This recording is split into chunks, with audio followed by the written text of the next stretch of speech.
सबैलाई वेलकम छ मेरो फेरि नयाँ ब्लगमा। अहिले चाहिँ रातिको 12 बज्यो हैन। 12 बजे पनि हेर्नु कति अँधेरो छ यो करिया भन्ने ठाउँमा। नेपाल भयो जता कति उजेलो हैन। 12 बजे मान्छे पनि छ्यालबेल हुन्छन्, कोही छैन मान्छे के। राति 12 बज्दा पनि कोही छैन के, सुनसान छ, यस्तो अँधेरो छ हैन। के भनौँ, यस्तो ठाउँ नै हुन्छ यार। अझैसम्म यस्तो विकास नभएको देश पनि छ जस्तो लाग्छ कि मलाई यो ठाउँ देख्दा हैन। हाम्रो देश जतिको विकास हुने कहिले हो कि यो देश। हाम्रो देशमा यसरी साइकल राख्न मिल्छ त? खतरा हुन्छ कि हाम्रो सिस्टम, हाम्रो देशको सिस्टम हेर्नुपर्दा। राति 12 बजे पनि यहाँ कसैले रुल पालना गर्दैन क्या। नेपालमा भए राति 12 नै जति बजे पनि रुल पालना गर्थे। यहाँ मान्छे अहिले रेड लाइट बोले हो तर मान्छे हिँडिराखन् क्या, देख्नु भएको नि, गाडी ठ्याक्कै रोकिराखन् क्या। के भनौँ, हाम्रो देशमा भयो हैन, सब रुल पालना गर्छन्। मान्छे नि यति बुद्धिमानी छ कि रुल मिच्नै खोज्दैन कि कतै नि, यतिसम्म बुद्धिमानी छ। नेताहरूको त के कुरा गरौँ, यतिसम्म बनायो कि हाम्रो देश। अहिले हाम्रो देश यो देशभन्दा हजारौँ युग अघि छ भनौँ न।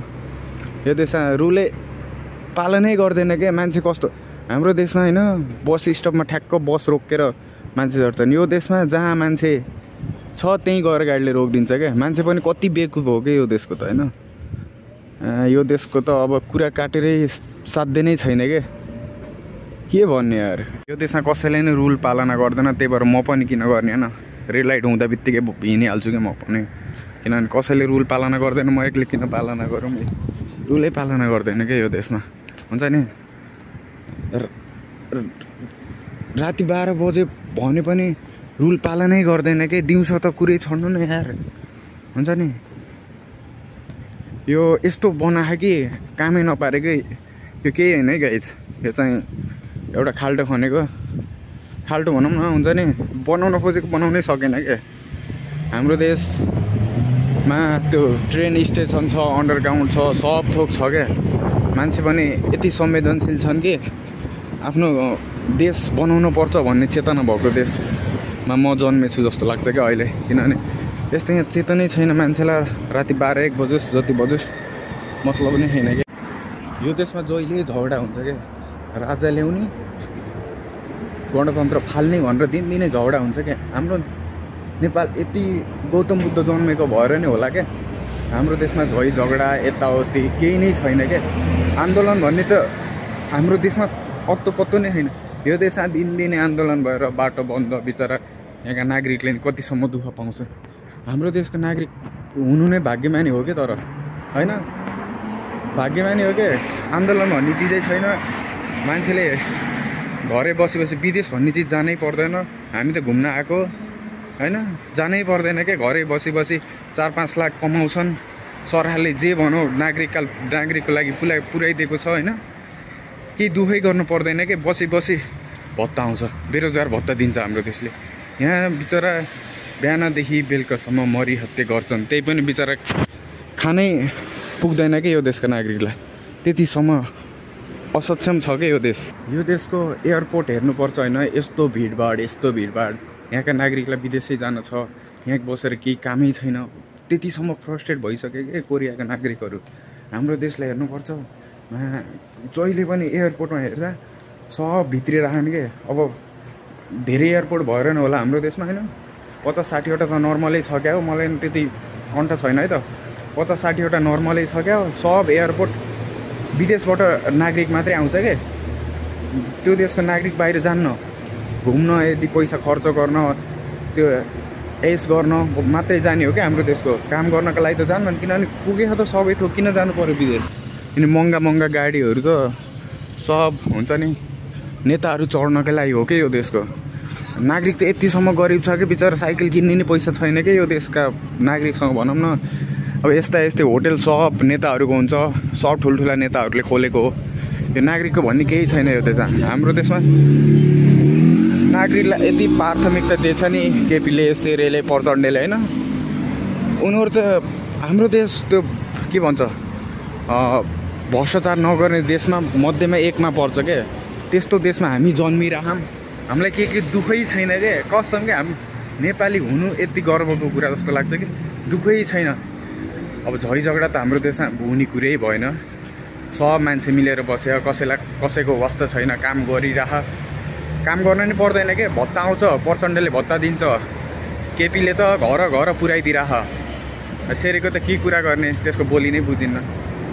अझ त्यही पनि हाम्रो देशका के भने नागरिक नै यति सक्षम छन् कि नेतालाई एक शब्द नि गाली गर्दैनन् के, गर्न नि पर्दैन, किनभने तिनीहरूले कामै यतिसम्म गर्दैछन् कि नेतालाई गाली गर्नै पर्दैन। नेता त भगवानै हो कि हाम्रो देशको लागि। यो देशमा हेर नेतामा यतिसम्मको चुतिया छ कि नागरिकलाई यो गर्छु त्यो गर्छु भनेर केही पनि गर्दैन के, केही गर्दैकै छैन, यहाँ केही जो छैन कि सुविधा यताउति होइन हुन्छ नि। हाम्रो देशमा हेर्नुपर्छ के छैन कि, हाम्रो देशमा के छैन, सब थोक छ। यो देशमा बाटो भन्ने चिज देखिन्न कि, बाटो नै छैन, सब कच्ची रोड छ, हिँड्ने फुटपाथ छैन, नागरिक त्यस्तै असक्षम। राति 12 बज्दा पनि त्यो हुन्छ नि लाइटको त केही पालनै छैन, लाइटै छैन कि यो देशमा, ट्राफिक लाइट भन्ने कसैलाई मतलबै छैन यो देशमा होइन हुन्छ नि, मतलबै गर्दैनन् के, रुल भन्ने चिजै छैन कि यो देशमा। जसलाई जे गरे नि हुन्छ, राति 12 बजे एक्लै हिँड्दा कति डर हुन्छ यो देशमा होइन, डर छ कि लास्ट कताबाट आएर कसले हान्छ कि कसले मार्छ कि। हाम्रो नेपालमा जति बेला जसरी हिँडे पनि यति सेपरेट छ कि केही हुन्न कि। हाम्रो देश त हुन्छ नि विश्वको नम्बर 1 सक्षम देश जस्तो लाग्छ क्या मलाई त, नागरिक त्यस्तै सक्षम। नेताहरूको त कुरै नगरौँ, नेताहरू त झन् सक्षम होइन, नेताहरू त्यतिको सक्षम हुन्थेन नि हाम्रो देश त्यतिसम्म विकास पनि हुन्थेन होला क्या।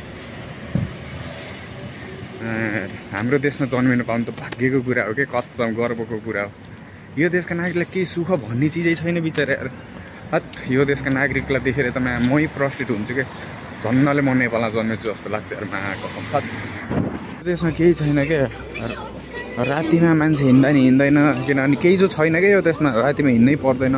अँधेरो त्यस्तै छ, बाटा अब म यस्तो अँधेरोमा हिँडिरहेको भएन अहिले, थाहा छैन क्या अगाडि कहाँ खाल्टो छ भन्ने पनि। हाम्रो नेपालमा राति जति बजोस् न मतलबै छैन, बाटो झलमल्ल छ न, झलमल्ल छ, मान्छे त्यस्तै सक्षम होइन, रुल त्यस्तै पालना गरिदिने। फोहोर भन्ने चिज हाम्रो देशमा देख्नै पर्दैन, यहाँ हेर्नु न जताकतै फोहोर गन्दै गन्दा।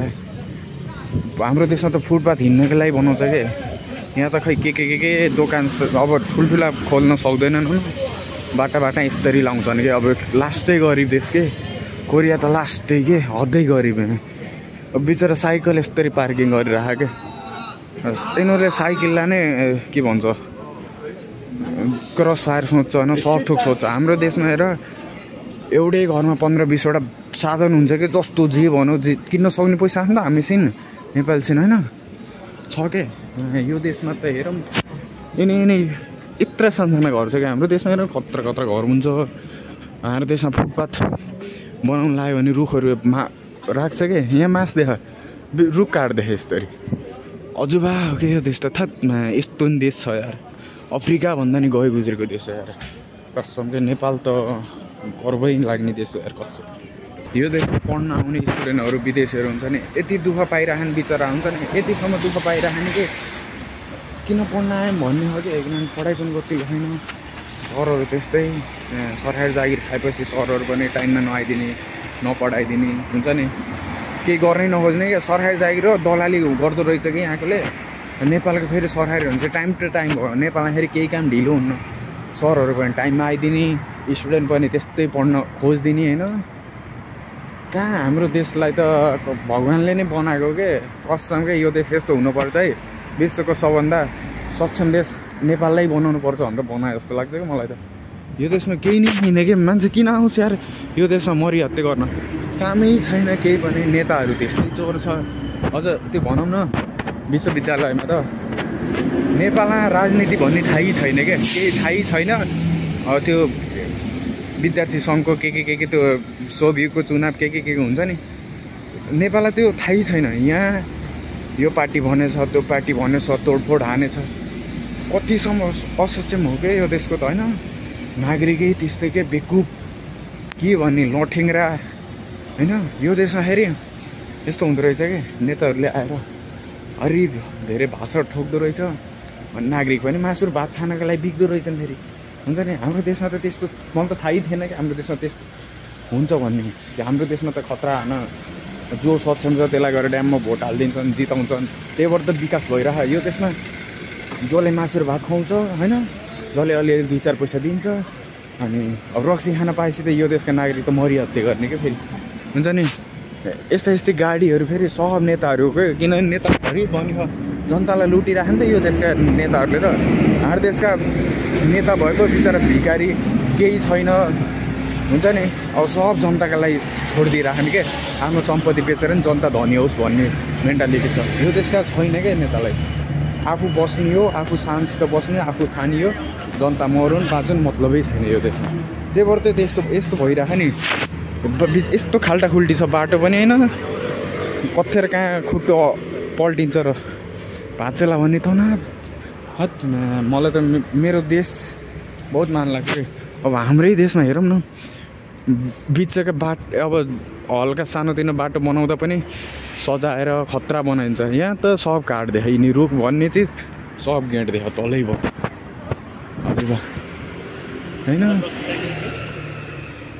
हाम्रो देशमा त गल्ली गल्लीमा पिच हुन्छ यो देशमा हेर न यस्तो छ पिच गर्न खोजेको रहेछ अलिअलि गऱ्यो घुस खाला नि त घुस खान्छ नि त यो देशकाले त घुसमै चलेको भ्रष्टाचारको 1 नम्बर देश हो हाम्रो नेपाल भएको भ्रष्टाचार भन्ने चिजै थाहा छैन होइन त्यही भएर विकास नि हुन्छ यहाँ त भ्रष्टाचार गरेर केही छैन कि बाटो बनाउन खोजेको रहेछ कति सचै टालटुल पारेर चलाइदिइराख यस्तो नि देश हुन्छ थत भयो हत गाडीहरू भागी छ रेड लाइट आए पनि मतलबै छैन क्या यस्तो भएपछि त होइन दुर्घटना हुने सम्भावना त हुन्छ हाम्रो देशमा हेरौँ त्यो गाडीहरूले यतिसम्म रुल पालना गर्छ कि बरु 1 घन्टा ट्राफिकमा बस्नु पऱ्योस् न मतलब छैन के न कसैसँग झगडा गर्छ न केही छ यो देशमा जाममा बस्नु पऱ्यो यत्तिकै होइन हरेन बजार हेर्नु कति हरेन बजार जता कतै हरेनै हरेन छ हाम्रो देशमा हरेन भन्ने चिजै सुनिन्न यो देशको त होइन हाम्रो देशमा त हुन्छ नि मार्केटहरू पनि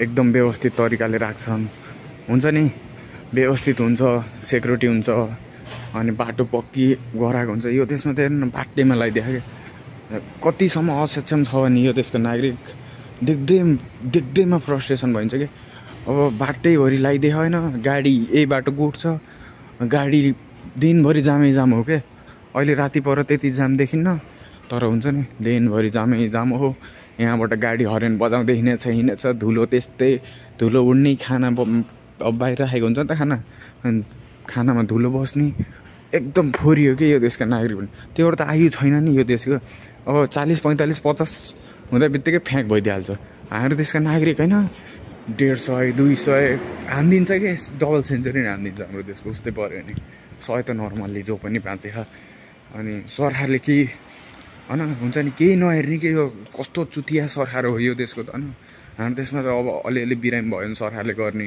इन्सुरेन्स गरे पनि इन्सुरेन्सले फुल क्लेम हानिदिन्छ इन्सुरेन्सको झन्झट होइन मान्छे बिरामी रुगाखोकी लाग्यो भने घरै पैसा दिन आउँछ कि हाम्रो देशमा अब यो देशमा होइन मान्छे मरोस् इन्सुरेन्स गऱ्यो तर पैसा त्यसबाट क्लेम होला भन्ने आशै छैन कि आशै पनि छैन क्या यस्तो नि देश हुँदैछ थुक्क म चाहिँ